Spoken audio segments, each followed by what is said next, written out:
నమస్తే. పాలమూరు జిల్లా జడ్చెల్ల మండలం మీనమ్మరం గ్రామం. మరి అక్కడ ఉన్నాము. ఎందుకంటే ఏ గ్రామం పేరు చెప్పలేక శివునికే గ్రామం ఉంది, శివుని ఆలయమే.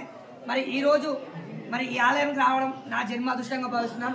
ఎన్ని జన్మల ఎన్ని నోముల పుణ్యమో ఈనాడు గంటిని, పుణ్యమో ఈనాడు గంటిని, జగము నేలే ముగ్గురు మూర్తులు చంటి పాపలు కాగా మా ఇంట ఊయలలుగా.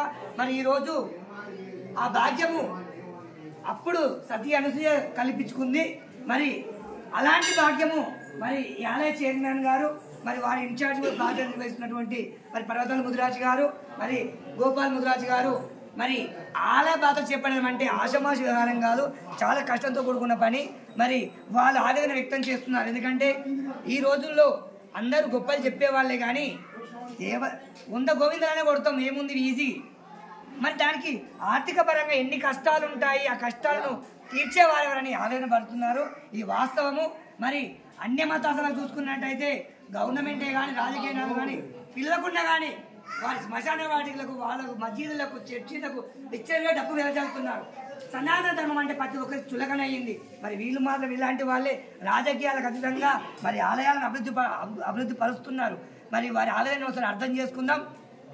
ఇప్పటి వరకు ఈ దేవాలయము మరి దేవాదాయ శాఖ ఆలయంలోకి వెళ్ళలేదు, ఇకపై కూడా వెళ్ళకూడదు. మరి అందరూ సహకరించి ట్రస్టుగా ఏర్పడి ప్రైవేట్ పరంగానే ఈ ఆలయాన్ని నిర్మించుకోవాలి. ఎందుకంటే నిన్ననే ఆంధ్రప్రదేశ్లో హిందువుల శంకరావం పూరించుకున్నారు. ఎందుకంటే ఆలయాలను గవర్నమెంట్కి వెళ్ళి నిర్మించుకోవాలని పోరాటం చేస్తున్నాం మనం. కావున దాతలు మరి గోపాల్ గారు ఆవేదన మనం తెలుసుకున్నాము. ఇక్కడ చాలా మంది చర్చల్లో కూడా వ్యాపారస్తులు ఉన్నారు, బిజినెస్ మ్యాన్లు ఉన్నారు. మరి చేసిన పుణ్యం ఎప్పటికీ తరిగిపోదు. కావున ఈ మీనమ్మర ఆలయానికి రండి, మీ పేరు మీద ఏది చేస్తారో చేయండి.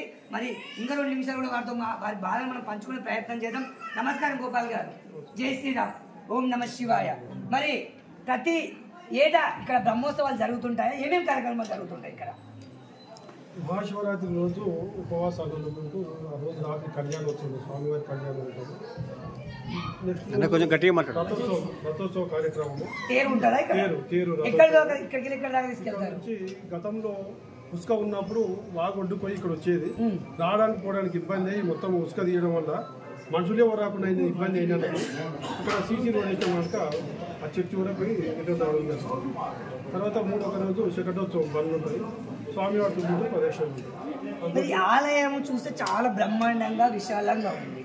మరి ఈ ఆలయ నిర్వహణకు ఖర్చు కూడా చాలా బ్రహ్మాండంగా ఉంటుంది. ఎందుకంటే అందరం వస్తుంటాం, మొక్కుతుంటాం, కొబ్బరికాయ కొడుతుంటాం, పోతుంటాం. మరి ఈ ఆలయ నిర్వహణ బాధ్యతలు చాలా కష్టంతో కూడిన. ఎందుకంటే సొంత ఇల్లు అంటే మనం సరి చేసుకోగలుగుతాం, దేవాలయం అంటే గుడికి బడికి భద్రత లేకుండా అయిపోయింది. మరి ఈ గుడి బాధ్యత, ఈ ఖర్చులను మీరు ఎలా సేకరిస్తున్నారు? దారుల దగ్గరికి వెళ్తున్నారా, వాళ్ళే ఇచ్చిపోతున్నారా? గతంలో ఒక 3 సంవత్సరాలు ఇక్కడ ఉండే వాళ్ళకు జీతాలు కూడా ఇవ్వలేని పరిస్థితి ఉంది. స్వామివారి ఇప్పుడు అందరినీ పిలుచుకుంటున్నాడు, ఆయన్ని సమకూర్చుకుంటున్నాడు. మాకు ఇబ్బంది ఏం లేదు, ఇప్పుడు ఇబ్బంది లేదు. మరి ఇచ్చే భక్తులు కూడా నేను పోయి అడిగితే ఇది చేస్తారా లేదని అనుమానంతోనే కొంతమంది ఇవ్వలేదు. అంటే గతంలో కూడా కొంచెం పేరు చెప్పుకొని చెట్లు అమ్ముకొని ఉసుక అమ్ముకొని తిన్నవాళ్ళు ఉన్నారు. అదే లెక్కన మేము కూడా అనుకున్నారు. ఇప్పుడు మేము చేసే దాన్ని బట్టి మనం ప్రోత్సహించుకుంటూ ఏడిపోయినా స్వామి పేరు చెప్తే ఖాళీ కాకుండా వస్తున్నాం. కొంతమంది ఇక్కడే వచ్చి ఇచ్చిపోయే వాళ్ళు ఇచ్చిపోతున్నారు. ఇంకొకటి ఇక్కడ ప్రతి సోమవారం అనేది అన్నదానం జరుగుతుంది. మరి రాత్రికి భజన కమిటీ వాళ్ళ ద్వారా భజన కార్యక్రమం జరుగుతుంది. ప్రతి నెల మాస శివరాత్రి పగల శివ కార్యక్రమం జరుగుతుంది. మరి ఈ మధ్యనే గోశాల నిర్మాణం కూడా జరిగింది. గోశాల కమిటీ వాళ్ళ నిర్వహణ కమిటీ ఉంది, మరి వాళ్ళు చూసుకుంటున్నారు. అన్నీ మంచిగా జరుగుతున్నాయి. ఇక దాతలు కూడా ముందుకు వస్తున్నారు. వచ్చే శివరాత్రి వరకు ఆ కంపౌండ్ కూడా ముందుకు పోయి స్వామివారి కళ్యాణ మండపం నిర్మాణం చేయాలని ఉంది.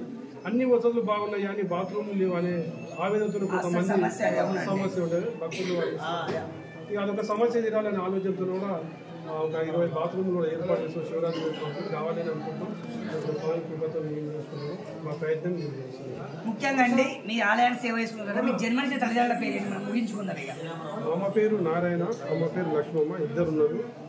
ఈ స్వామి సేవతో పాటు నాకు తోచిన కాడికి వాళ్ళ సేవ కూడా చేస్తున్నాను. ఎంతమంది సంతానం? మేము మొత్తం 4 అన్నదమ్ములము. నేను 2వ గైడను, జడ్చెల్ల పురుగు మందుల వ్యాపారము. ఇంతకుముందు తెలంగాణ ప్రభుత్వం వచ్చినాక మార్కెట్ డైరెక్టర్ను. మీరు ప్రస్తుతమా? తెలంగాణ ప్రభుత్వం స్టార్టింగ్లో ప్రస్తుతం స్వామివారికి సేవ చేసే భాగ్యం వృత్తి ఏం చేస్తున్నారు ఇప్పుడు? వృత్తి పురుగు మందులు కాదు, సీడు ప్లస్ ఎయిడ్స్ జడ్చంగా 2006 సంవత్సరంలో వచ్చాం. ఇంచుమించు 18 సంవత్సరాలు వస్తుంది. మా ఫీల్డ్ మొత్తం 30 సంవత్సరాలు అదే వ్యాపారం. మీ ధర్మపత్ని పేరేంటి? మా ధర్మపత్ని కృష్ణవేణి. ఎలా ఉంది ఆమె సహకారం? ఎందుకంటే ఇప్పుడు దేవాలయ చుట్టూ తిరిగే వాళ్ళ భార్యలు చాలా ఈ దేవునికి అంత శుభ్రులు అని అంటుంటారు కదా, మీ ధర్మపత్ని సహకారం ఎలా లభిస్తుంది మీకు? ఆమె సహకారం ఉండడానికే నేను ఎదుగుతున్నాను. నేను ఇక్కడ దేవాలయాన్ని సేవ చేయాలనుకున్నప్పుడు కానీ ఎక్కడన్నా డోనర్ల దగ్గర వాళ్ళు ఆమె చెప్పి ఆమె షాప్ దగ్గర కూర్చోబెట్టి ఆమె ఏం చేసి నేను వస్తుంటాను. ఆమె సహకారం లేకపోతే నేను తిరగలేదు. ఎందుకంటే ప్రతి ఒక్కరు అంటారు గుడి అంటారు. గుడి ఎందుకు? చిన్న వయసు కదా, పెళ్లి అయిన తర్వాత వాళ్ళు, పెద్ద వయసు వచ్చిన తర్వాత వాళ్ళు అంటారు. అంటే మనం ఏ వయసు దాకా బతాలి మనకే గ్యారంటీ లేదు. మనకే గ్యారంటీ లేదు. చాదనైనప్పుడే వేయాలి. ఇదే మనకి ఇప్పుడే స్వామి ఏమన్నాడు, ఇప్పుడు చేద్దాం. ఏజ్ పడ్డ తర్వాత చాద కాకపోతే చేయాలని కూడా ఉల్లాసంలో చాద కాకపోతే అయినప్పుడే వేయాలని ఆలోచనతో సమన్వయించి నేను ఇక్కడ రావడం జరుగుతుంది. చాలా గొప్ప విషయం అండి. మరి గోపాల్ ముదిరాజు గారు చెప్పిన విషయం ఏంటంటే అందరికి వయసు ఉన్నప్పుడు సంసారం చేయాలి, పెళ్లి చేయాలి అందరూ అనుకుంటారు. 80 ఏళ్ళ 70 ఏళ్ళ దేవాలయానికి పోతే దేవుని మొక్కడం కూడా మన చేత కాదు. చాలా చక్కటి మాట చెప్పారు. ఎందుకంటే వాళ్ళకు ఆధ్యాత్మిక అనుభవం ఎంత ఉందనేది దీన్ని బట్టి మనకు అర్థమవుతుంది. ఎందుకంటే 25 ఏళ్ళు 30 ఏళ్ళ వయసు అన్నిటికీ అవసరం.